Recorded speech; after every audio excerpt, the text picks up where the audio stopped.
غلام لیے, 2000 دینار لیے. حضرت عباس نے بھی کلمہ نہیں پڑھا تھا. کہنے لگے ابو بکر تو کامیاب تاجر ہے, کیا کرنے لگے ہو؟ تو حضرت ابو بکر صدیق کہنے لگے آپ نے بھی کلمہ نہیں پڑھا, آپ کو اس سودے کا پتہ نہیں, آپ ابھی اس لذت آشنائی سے واقف نہیں, آپ نے بھی یہ ذائقہ چکھا نہیں, آپ ابھی اس راہ سے گزرے نہیں, آپ کو پتہ نہیں یہ بھی ایک ذائقہ ہے, یہ بھی ایک سودا ہے, یہ بھی ایک لذت ہے, یہ بھی ایک گہرائی ہے, یہ بھی ایک مزہ ہے, اس کا بھی آپ کو علم نہیں, آپ نے کلمہ نہیں نہ پڑھا. محبت کو سمجھنا ہے تو نہ سے خود محبت کر, کنارے سے کبھی اندازہ طوفان نہیں ہوتا. فرمایا ابھی تو راہ گزر میں ہے, کہتے مقام سے گزر, ابھی ذرا آگے چلیں گے نا, جب آپ کلمہ پڑھیں گے تو آپ کو پتہ چلے گا. حضرت سیدنا بلال حبشی کو لینے کے لیے صدیق اکبر پہنچے, 2000 دینار, 3 غلام پڑھے لکھے سیانے سمجھدار. جب دیے نا تو امیہ کھلکھلا کے ایسا کہنے لگا ابو بکر بڑے گھاٹے کا سودا کیا تو نے, ابو بکر تو نے بڑے گھاٹے کا سودا کیا ہے.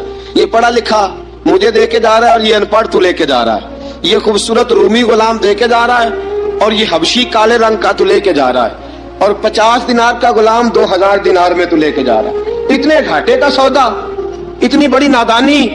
حضرت جناب سیدنا صدیق اکبر رضی اللہ تعالیٰ کہنے لگے امیہ تو کافر ہے, لیکن تو نے ابھی بھی پیسے تھوڑے مانگے ہیں, تو نے بلال کا رنگ دیکھا ہے, میں نے مصطفیٰ کے عشق کا رنگ دیکھا ہے.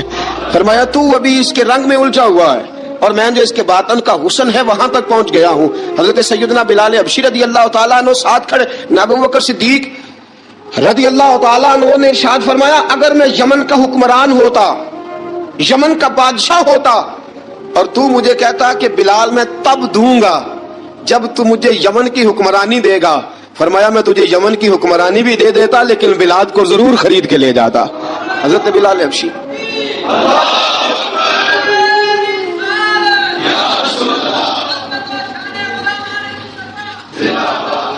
جناب سیدنا بلال حبشی, حضرت سیدنا ابو بکر صدیق فرماتے ہیں جب میں بلال کو لینے گیا تو حال پتہ کیا تھا, ادھر دیکھیے گا. فرماتے ہیں کہ ٹانگیں اوپر کر کے نا, جس طرح آدمی رکوع میں بیٹھتا ہے اس طرح کر کے نا ٹانگیں, اور سر پھر زمین کو لگا کے اس طرح سجدے میں آپ جاتے ہیں, لیکن بالکل ٹانگوں کے ساتھ سر رکھ کے. فرماتے ہیں 4 بھاری چکیاں ریت پہ حضرت بلال تھے, ان کے اوپر چکیاں رکھی ہوئی تھی, اور فرماتے ہیں حضرت بلال تھوڑی تھوڑی حرکت کرتے تھے تو وہ چکیاں جسم کے ساتھ لگتی تھی نا, پارٹ ان کے. فرماتے ہیں زخم بن گئے تھے, خون نکلتا تھا. فرماتے ہیں میں نے وہاں سے جا کے حضرت بلال کو نکالا, پیسے دیے لے کے آیا تو جناب بلال کہنے لگے جلدی جلدی چلو حضور کے پاس, ذرا جلدی جلدی چلو, در مصطفیٰ پہ جلدی کرو. تو جناب سیدنا بلال حبشی رضی اللہ تعالیٰ عنہ کے جواب میں حضرت ابوبکر صدیق کہنے لگے بلال جلدی نہ کر, جب میں آیا تھا تو حضور تیرے لیے آنسو بہا رہے تھے, اگر تجھے اس حالت میں زخمی دیکھیں گے تو میرے مصطفیٰ کو اور زیادہ رونا پڑے گا, تو میرے ساتھ گھر چل, میں تجھے کپڑے پہناتا ہوں, میں تیرے زخموں پہ پٹی کرتا ہوں. حضرت ابوبکر صدیق مزاج شناسائے نبوت تھے نا, فرمایا چل میرے ساتھ, میں ذرا تیری مرہم پٹی کر لوں, میں ذرا تیرا منہ دھو ڈالوں, میں ذرا تجھے کنگھی کر لوں, تو میرے ساتھ چل. جناب بلال فرماتے ہیں جب سے پیدا ہوا تب سے غلام تھا, کبھی کسی نے میرے کپڑوں کی فکر نہیں کی تھی, مجھے تو امیہ 4 دن روٹی نہیں دیتا تھا. فرماتے ہیں جب میں گیا ابوبکر کے ساتھ, ابوبکر صدیق نے ایک چٹائی بچھائی, صدیق اکبر چٹائی کے اوپر میرے ساتھ بیٹھ گئے. فرماتے ہیں ابوبکر نے تیل منگایا, وہ تیل میرے زخموں پہ, ابوبکر صدیق نے وہ تیل میرے سر پہ, میری داڑھی پہ.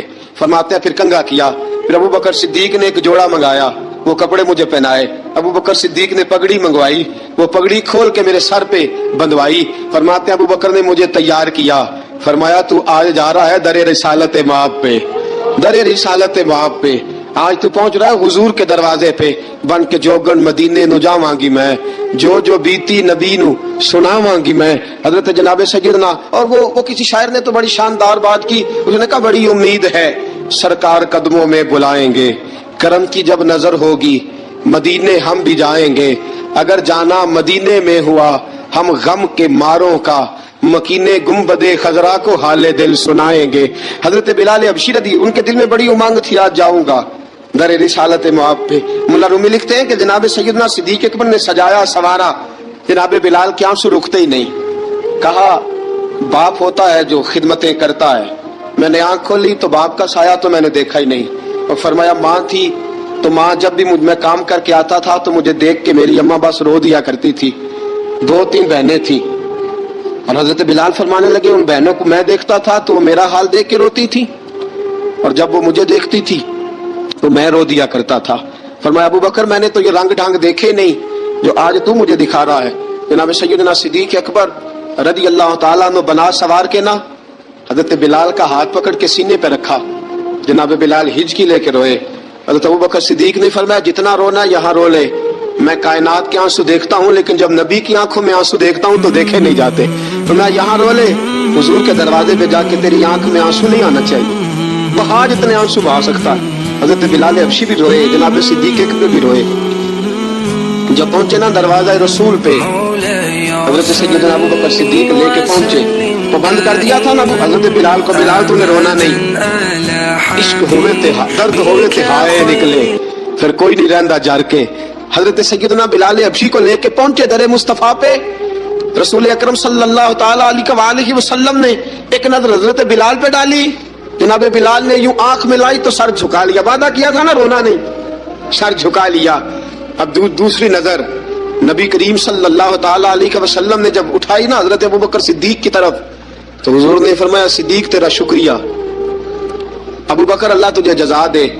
جب رسول پاک کی زبان سے یہ لفظ نکلے تو جناب صدیق اکبر نے ہاتھ اٹھائے, یوں ہاتھ باندھے جب رسول پاک کے سامنے تو سب سے زیادہ آنسو ابو بکر صدیق کے اپنے نکل گئے. کہا یا رسول اللہ میں امیر, میں غریب بے نوا, تو امیر حرم, تو کجا من کجا. کہا حضور یہ شکریہ کے لفظ, یا رسول اللہ میں کہاں اور آپ کا شکریہ کہاں.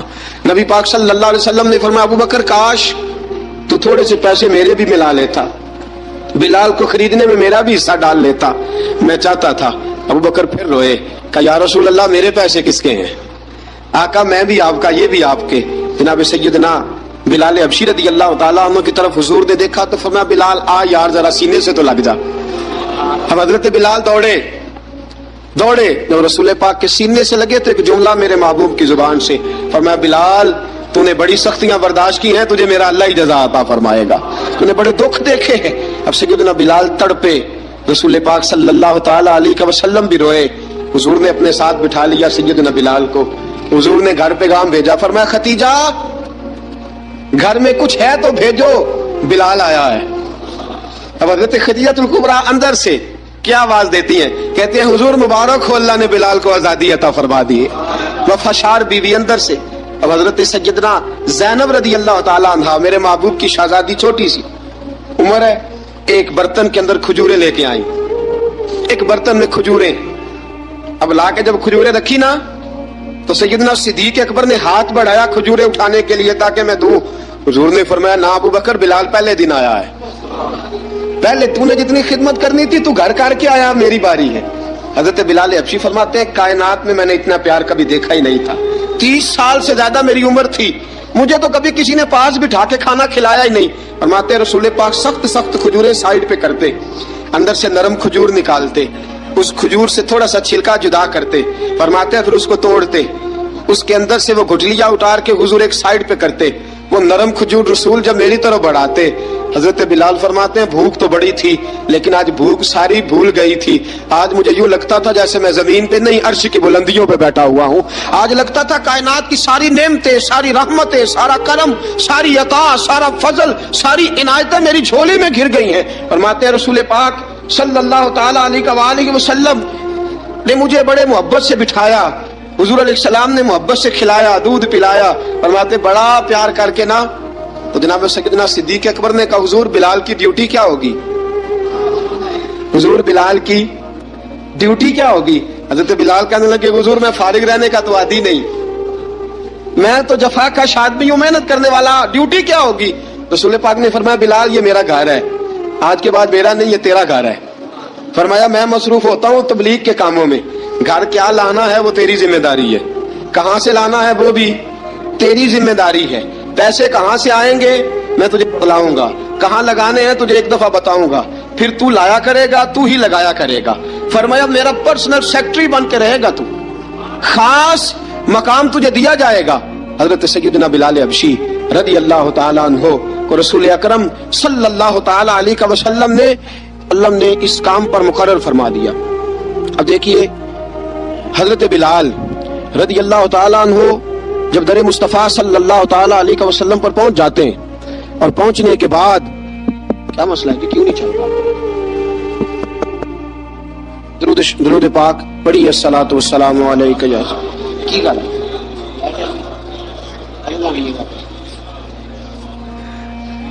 میں یہ گزارش کر رہا تھا کہ حضرت بلال حبشی رضی اللہ تعالیٰ عنہ کو رسول پاک نے یہ ڈیوٹی عطا فرما دی. اب پتہ کیا ہوتا، حضرت پردے کی آیتیں تو ابھی آئی نہیں تھی. حضرت بلال رضی اللہ تعالیٰ عنہ رسول پاک کے ساتھ نکلتے تبلیغ کے لیے، کسی کام کے لیے، سودا صرف لاتے بازار سے. یہ مکے کے دنوں کی بات ہے، مکے کے دنوں کی. سودا صرف بازار سے لاتے. اب 4 بیٹیاں تھی حضرت خدیجہ الکبریٰ کی، گھر کے کام کاج ہوتے تھے. جب ذرا فارغ ہوتے دروازے پہ دستک دیتے. حضرت خدیجہ فرماتی بلال تو آ گیا ہے. وہ دستک سے پہچانتی ہے کہ بلال کے دستک ہے. بلال آ گیا ہے. کہا اماں جی میں سارے کام کاج باہر کے ختم کر آیا ہوں، گھر کا کوئی کام ہے تو ذرا مجھے بتاؤ. آپ فرماتی گھر کے کام ہے پر میں کر رہی ہوں. اب حضرت بلال کلنا شروع کرتے. یہ ہے محبت. آج اگر ہم کہیں خادم ہو بھی نہ تو بہانے ڈھونڈتے پھرتے ہیں فارغ ہونے کے. حضرت بلال فرماتے آپ نے چکی پیس لی ہے، گھر میں جھاڑو دے لیا ہے، بچوں کے لیے دودھ آ گیا ہے، بکریوں کا دودھ دھو لیا گیا ہے. ایک ایک کام پوچھتے ہیں. حضرت خدیجہ الکبریٰ فرماتی یہ بھی ہو گیا، یہ بھی ہو گیا، چکی رہ گئی ہے پیسنے والی. فرماتے ذرا دروازہ کھول دو میں پیس ڈالتا ہوں. حضرت بلال گھر کی چکی پیستے، گھر کے کام کاج کرتے. ایک دن نہ دار ارقم میں رسول پاک تھے تو باہر سے کچھ شورش ہوئی. حضرت بلال حبشی کہنے لگے حضور ایک نیزہ نہیں منگوا دیتے مجھے؟ ایک نیزہ.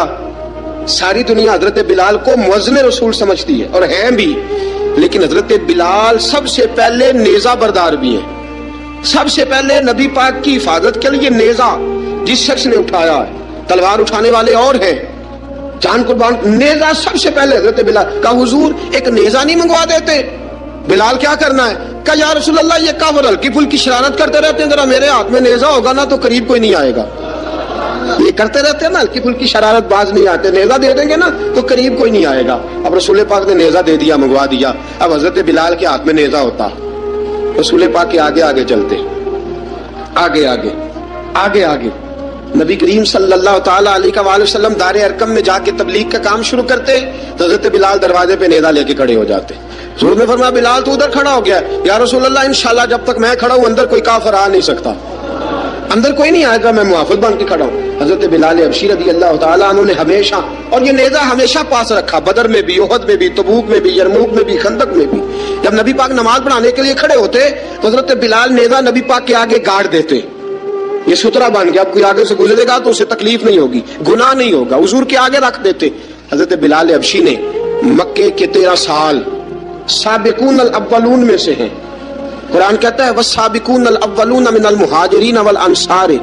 فرمایا وہ جو پہلے سبقت لینے والے ہیں نا مہاجر اور انصار، پہلے جنہوں نے سب سے پہلے کلمہ پڑھا وہ مہاجر اور انصار جنہوں نے پہلے کلمہ پڑھا. اور فرمایا والذین اتبعوہم بإحسان، اور وہ جنہوں نے احسان کے ساتھ ان کی پیروی کی، رضی اللہ عنہم ورضوا عنہ. فرمایا وہ اللہ سے راضی ہیں، اللہ ان سے راضی ہے. اللہ انہیں جنت میں داخل کرے گا جس کے نیچے نہریں بہ رہی ہیں. ذالک الفوز العظیم. فرمایا یہ بہت بڑی کامیابی ہے، پہلے کلمہ پڑھ لینا. حضرت بلال سابقون الاولون میں سے، پہلے کلمہ پڑھنے والے لوگوں میں سے. جناب سیدنا بلال حبشی رضی اللہ تعالیٰ عنہ نے پوری دلیری کے ساتھ کام کیا. اب آ گیا وقت ہجرت کا. رسول پاک صلی اللہ تعالیٰ علیہ وسلم نے حضرت بلال کو فرمایا بلال تو ہجرت کر جا مدینے کی طرف، چلا جا. حضرت بلال نے عرض کی حضور میں غلام ہوں، خادم ہوں، ہر حکم ماننا میری ڈیوٹی ہے، لیکن ایک عرض کرنی ہے صرف. حضور نے فرمایا بلال کرو. کہا یا رسول اللہ آپ مدینے آئیں گے نا؟ آپ آئیں گے مدینے؟ رسول پاک صلی اللہ علیہ وسلم اس کو راہ پڑے. فرمایا ہاں میں بھی آؤں گا. کہا حضور بس ٹھیک ہے، بتائیں کب جانا ہے، بس اتنی سی بات ہے. آپ آئیں گے نا؟ حضور نے فرمایا آؤں گا. کہا ٹھیک ہے بتائیں کب جانا ہے. سرور کون مکان سیاح لا مکان صلی اللہ تعالیٰ علیہ وسلم نے فرمایا بلال یہ 16 مرد عورتوں بچوں پر مشتمل 16 لوگوں پر مشتمل یہ قافلہ ہے. اس قافلے کے اوپر تجھے میں امیر مقرر کرتا ہوں، تو ان کو لے کے جائے گا مکے سے مدینے. 250 کلومیٹر کا سفر، 250 میل کا سفر. حضرت بلال حبشی رضی اللہ تعالیٰ عنہ قافلے کے امیر بن کے، سخت گرمی کا موسم، حضرت بلال کے ہاتھوں میں تلوار ہے، ایک ہاتھ میں نیزہ ہے، ایک ہاتھ میں تلوار ہے. تیر آپ نے پیچھے باندھ رکھے ہیں پشت پہ. اور آپ لے کے جا رہے ہیں، کبھی قافلے کے آگے، کبھی پیچھے، کبھی دائیں کبھی بائیں، وہ عورتیں اور بچے ذرا پریشان ہوتے تو حضرت بلال فرماتے پریشان ہونے کی ضرورت نہیں، ہمیں مصطفیٰ کریم نے بھیجا ہے، ہمیں نبی اکرم صلی اللہ علیہ وسلم نے بھیجا، میرا یقین بڑا مضبوط ہے اور میں نبی پاک صلی اللہ علیہ وسلم نے بھیجا، فکر نہ کرو چلو۔ اب یہ قافلہ جا رہا ہے، حضرت بلال حبشی نے بخیر و عافیت سپہ سالار بن کر اس قافلے کو پہنچایا مدینے میں۔ اب مدینے پہنچا کے سارے لوگ مدینے والے مدینے میں لگ گئے اپنے اپنے کام۔ حضرت بلال پہلے دن ہی آ کے مدینہ منورہ سے باہر سرحد پہ کھڑے ہو گئے۔ کہا بلال ادھر کیا کر رہے ہو؟ کہا وعدہ کیا تھا یار نے آؤں گا دن ڈلے، نبی پاک علیہ السلام نے وعدہ فرمایا تھا میں آؤں گا، اب میرا تو کام ہے نبی پاک کا انتظار کرنا، استقبال کرنا۔ حضرت بلال روز انتظار کرتے، رسول پاک تشریف لے آئے، حضور حکم کیا ہے؟ فرمایا مسجد بنانی ہے، مسجد قباء بن رہی ہے، تو سب مزدوروں سے زیادہ کام حضرت بلال نے کیا۔ مسجد نبوی کی تعمیر شروع ہوئی تو سب سے زیادہ کام حضرت بلال نے کیا، مسجد بن گئی۔ اب جناب اذان کا معاملہ شروع ہو گیا، مسلمانوں کو نماز کے لیے کیسے بلائیں؟ ایک صحابی کہنے لگے حضور ہم اوپر آگ جلایا کریں گے، جب آگ جلے گی تو لوگوں کو پتہ چلے گا نماز کا وقت ہو گیا۔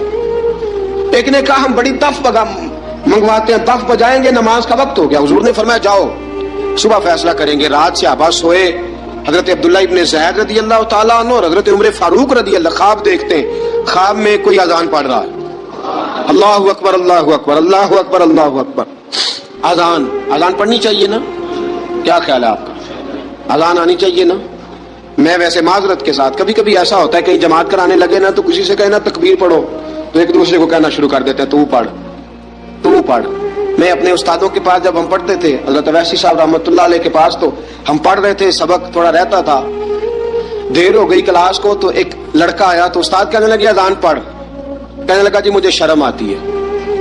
تو استاد فرمانے لگے یار میں تو بڑا بشرم ہوں، 40 سال ہو گئے اذانیں پڑھ رہا ہوں، تمہیں شرم آتی؟ بڑا بے شرم ہوں، 40 سال سے اذان۔ کہنے لگا نہیں جی وہ والا معاملہ نہیں۔ فرمانے لگے یار گالی نکالتے وقت شرم آنی چاہیے، کسی کو برے لفظوں سے یاد کرتے وقت، کسی کا گلہ کرتے وقت، غیبت کرتے وقت، چغلی کرتے وقت، جھوٹ بولتے وقت، دغا اور فریب اور فراڈ کرتے وقت شرم آنی چاہیے، تجھے اذان دیتے وقت شرم آ رہی ہے؟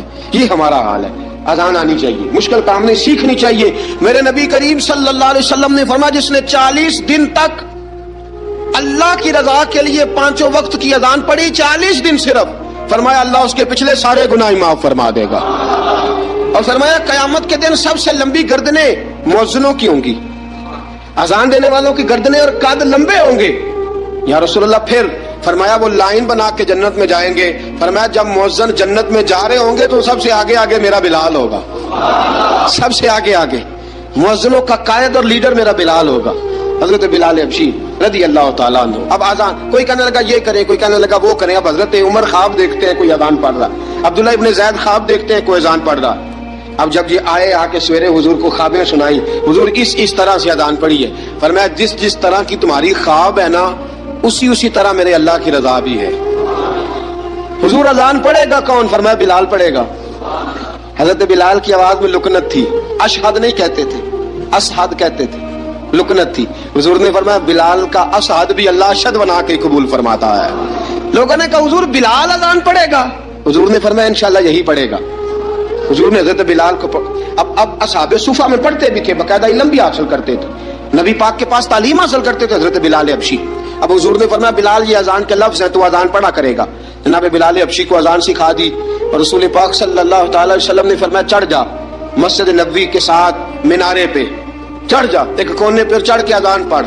اب حضرت بلال حبشی رضی اللہ تعالیٰ عنہ نے سب سے پہلی اذان تاریخ میں پڑھی، سب سے پہلی اذان 2 مرتبہ حضرت بلال اذان نہیں پڑھ سکے جب تک رسول پاک موجود ہے، 2 مرتبہ۔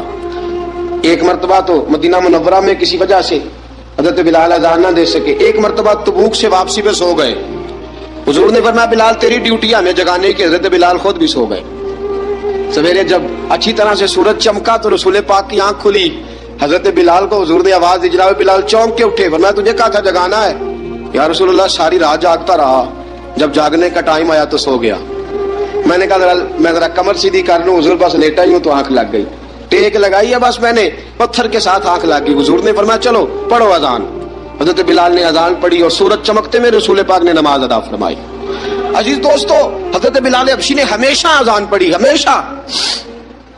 نبی کریم صلی اللہ تعالی علیہ وسلم کے صحابہ ایک دن حضرت بلال سے کہنے لگے بلال تو ساری زندگی اذان پڑھتا رہا، مزہ کب آیا اذان پڑھنے کا؟ مزہ کب آیا؟ حضرت بلال کہنے لگے ایک اس دن جس دن مجھے حضور نے اذان سکھائی تھی، بڑا لطف آیا تھا حضور سے اذان سیکھنے کا، اور فرمایا ایک اس دن مجھے مزہ آیا جب میں نے کعبے کی چھت پہ کھڑے ہو کے اذان پڑھی ہے۔ حضرت بلال فرماتے ہیں سارے کافر زمین پہ کھڑے تھے گردنیں جھکائے، اور میرے مصطفیٰ کریم جب کسوا نامی اونٹنی پہ بیٹھے تھے نا اور میں اذان دے رہا تھا تو میں آج بڑا راضی تھا، میں کہہ رہا تھا یا اللہ کیا بات ہے، آج تو نے میرے حبیب کو کتنی عزتوں سے نوازا ہے۔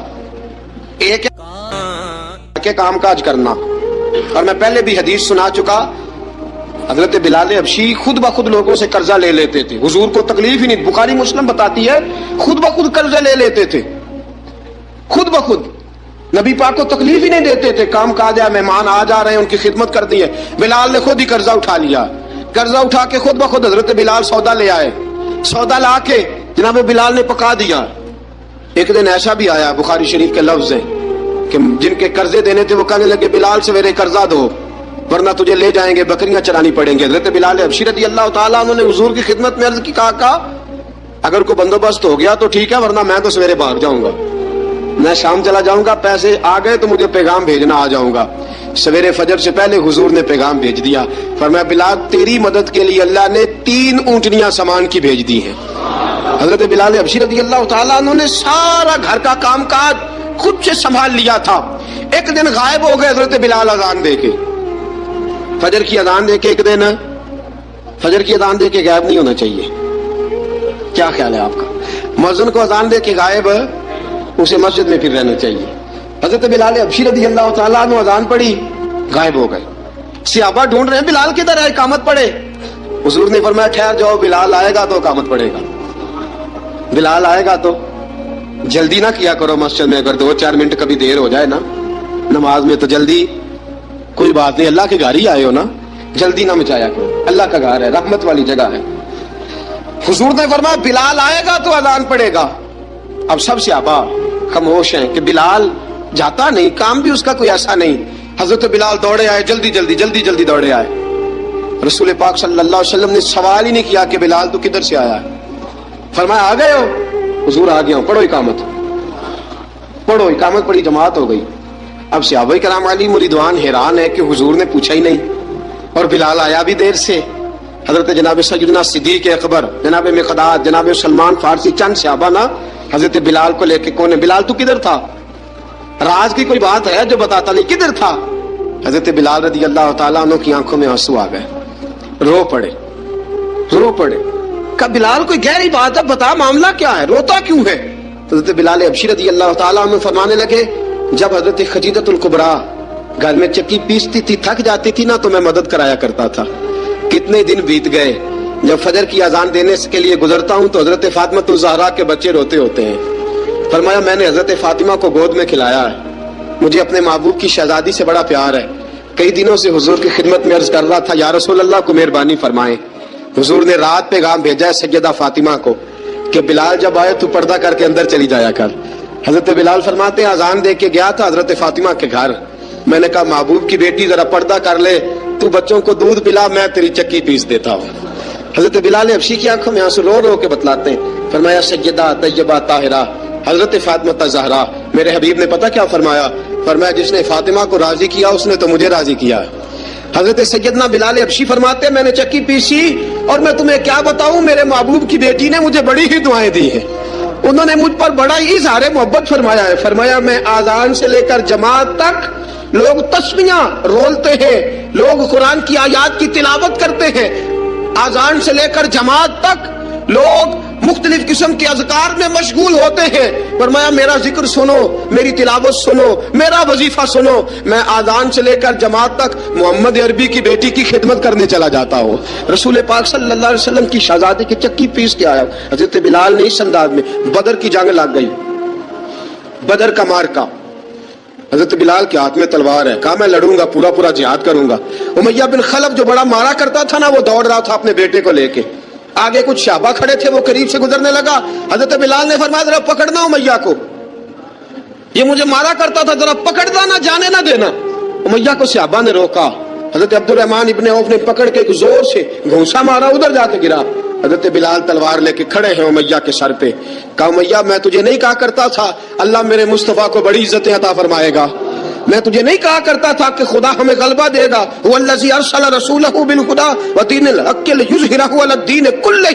میں نہ کہا کرتا تھا کہ اللہ اس دین کو ہر دین پہ غلبہ دے گا، اور میں دیکھ اللہ نے ہمیں عزت دے دی، دیکھ تو ذلیل کر دیا گیا۔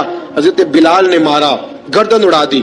حضرت ابوبکر صدیق پیچھے دیکھ رہے تھے، دوڑے ہوئے آئے، کہا بلال مبارک ہو، بلال مبارک ہو، آج تو تیرے سارے بدلے پورے ہو گئے۔ حضرت بلال نے سجدہ شکر ادا کیا۔ میرے دوستو، بڑی باتیں ہیں جناب بلال کی کرنے والی۔ یہ وقت ساتھ نہیں نہ دیتا کسی کا، یہ رک جاتا ہے، یہ کہتا ہے کہ بس اب رک جاؤ، وقت ہو گیا آگے گزرنے کا۔ حضرت بلال حبشی رضی اللہ تعالیٰ عنہ رسول پاک کا وصال ہوا نا، حضرت بلال نے منہ سے لفظ ہی کوئی نہیں ادا کیا۔ کسی نے اپنا دکھڑا کسی انداز میں سنا لیا۔ حضرت عمر نے کہا، جس نے کہا حضور وصال کر کے گردن اڑا دوں گا۔ حضرت عثمان غنی نے کہا خبردار کوئی مجھے آ کے نہ بتائے کہ مصطفیٰ وصال کر گئے۔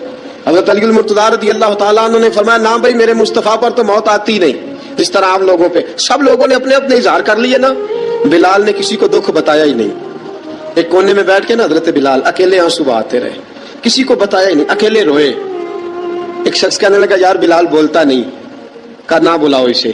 عصر کی نماز کا وقت ہوا نا، تو وہ بلال جو کعبے کی چھت پہ بغیر سیڑھیوں کے چڑھ گیا تھا، وہ بلال جو کعبے کی چھت پہ بغیر کسی سہارے کے چڑھ گیا تھا، اس بلال کو کہا کہ بلال چل ذرا آذان پڑھ، مسجد کی چھت پہ چڑھ جا۔ حضرت بلال کئی بار چڑھے اور کئی بار گرے، کئی بار چڑھے اور کئی بار گرے۔ حضرت بلال حبشی رضی اللہ تعالیٰ نے آواز دی، کہا سلمان میری مدد کرنا، میری مدد کرنا، اب مجھ سے چڑھا نہیں جاتا، اب مجھ سے جایا نہیں جاتا۔ جناب سلمان فارسی نے بھی سوال نہیں پوچھا کہ بلال تو بیمار ہے، یہ نہیں پوچھا۔ حضرت بلال کو دو چار صحابہ نے اٹھایا، چھت پہ پہنچایا، بلال نے اذان شروع کی۔ جب کہا اللہ اکبر اللہ اکبر، وہ آواز جس میں بڑا سوز ہوتا تھا، بڑی درد، بڑی بلندی ہوتی تھی، بڑا جوش خروش ہوتا تھا، آج وہ آواز دب گئی۔ جب بلال نے کہا نا اشہد ان لا الہ الا اللہ، حضرت بلال رضی اللہ تعالیٰ عنہ نے تھوڑی دیر روک کے سانس لیا۔ جب کہا نا اشہد ان محمد الرسول اللہ، جو سارے چپ کھڑے تھے نا، ان میں سے ایک بابا رو پڑا جس کا نام ابوبکر صدیق تھا۔ جب حضرت ابوبکر صدیق کی آنکھ میں آنسو آیا تو حضرت بلال چھت کے اوپر زمین پہ گرے، زمین پہ گرے اور کہا ابوبکر یہ ڈیوٹی کسی اور کی لگا دے، یہ ڈیوٹی کسی اور کی لگا دے، اب میری روح اجازت نہیں دیتی، مصطفیٰ کریم کے بعد مجھ سے اذان نہیں پڑھی جائے گی۔ آپ نے واقعہ سن رکھا ہے کہ ایک بار صحابہ نے بلایا، دوبارہ آئے، حضور خواب میں ملے، کہا بلال تو آتا کیوں نہیں؟ بلال چھوڑ کے چلے گئے تھے، فرمایا اب میرا یہاں دل نہیں لگتا۔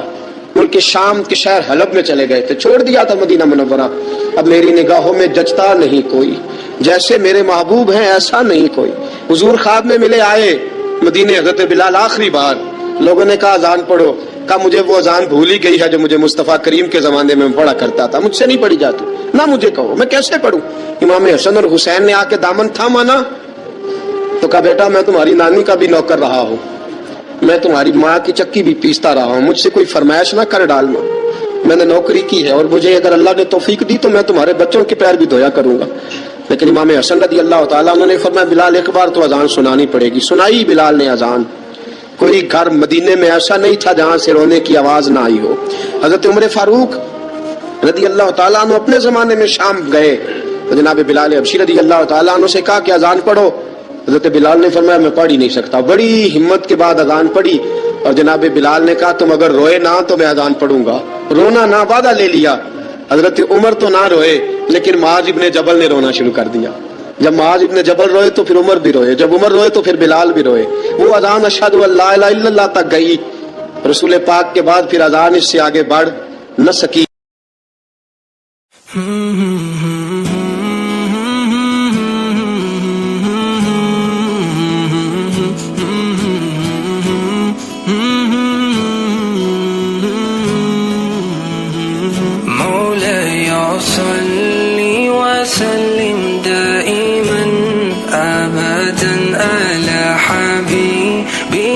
خير الخلق كل